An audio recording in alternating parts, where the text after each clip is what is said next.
Good afternoon, ladies and gentlemen. My name is Dr. Ian Hussein.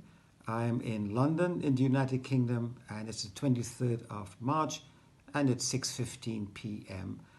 I am the first Director of Infection Prevention Control appointed to the UK, and because of my experience in the field, many friends have asked me to say a few words about perhaps clarifying issues around hand hygiene and many other topics coming up now around coronavirus. In order to address the public, because of the amount of information out there. So my background, I brought alcohol gel into the United Kingdom in 1996 because of work I did trying to understand the link between human behavior and technology. What is it that prompts people to do something and not do something else? And that was the beginning of the work in hand washing that I did quite a number of years ago. For this video, there will be more to come. I want to talk about hand washing because of the background that I have, and social distancing, both of which are vital to defeat this virus. So let us pick up hand washing. It is effective. That's the first thing to know. It does work. The data shows it's work, and we have a long history of knowledge around hand washing. And the 20 seconds rule that the governments advocate is the right figure, or beyond. All I want to add is that it's a mechanical process. Soap and water does not kill the virus, but it will wash it off effectively. But what I would do is be quite vigorous in the way you wash your hands. Pay attention to in between the fingers and to the fingertips. Don't worry about the order. Just do it vigorously. And keep in mind, washing it off to defeat it. The second element of hand hygiene, so hand washing is the first element. The second element is the alcohol gel. It is also effective. Alcohol inactivates the virus. The gel is just a matrix. It's the alcohol that is active. And you can use it if you're walking about, you touch the environment.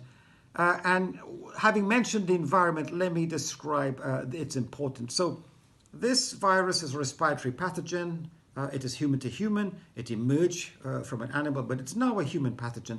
You can only get it from another human being. However, human beings contaminate the environment. So you may get it via the respiratory tract directly by breathing in from somebody else, or they contaminate the environment. You then touch the environment and you touch your nose or your eyes. These are part of the respiratory tract. So the hand hygiene picks up the contamination bit that is direct. Just don't touch your face without your hands being clean. So for example, if you're going to eat, make sure you wash your hands beforehand. Now in terms of the other mechanisms, so mechanism one, we just talked about is contact. The more critical one is, of course, breathing. You can breathe the virus directly in. People who are shedding it, they may not know they're shedding it because they feel well. And there is a certain distance of droplets that may fall from them or emerge from them. And that is why the government is talking about the 2-meter rule. Stay beyond 2 meters so that you have a less chance of breathing it in.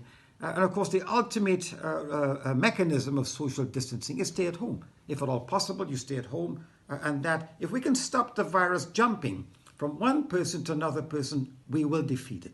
It has no other way of surviving. It has to go from one person to another. So to summarize, hand hygiene is important. Stay at home if you can. If you do go out, remember the 2-meter rule. And we must defeat this virus. And we can defeat this virus with coordinated action. Everything that you do not believe that your actions are just as an individual. Everything you do can save yourself, can save your family, and can save many other people. Thank you very much. Take care.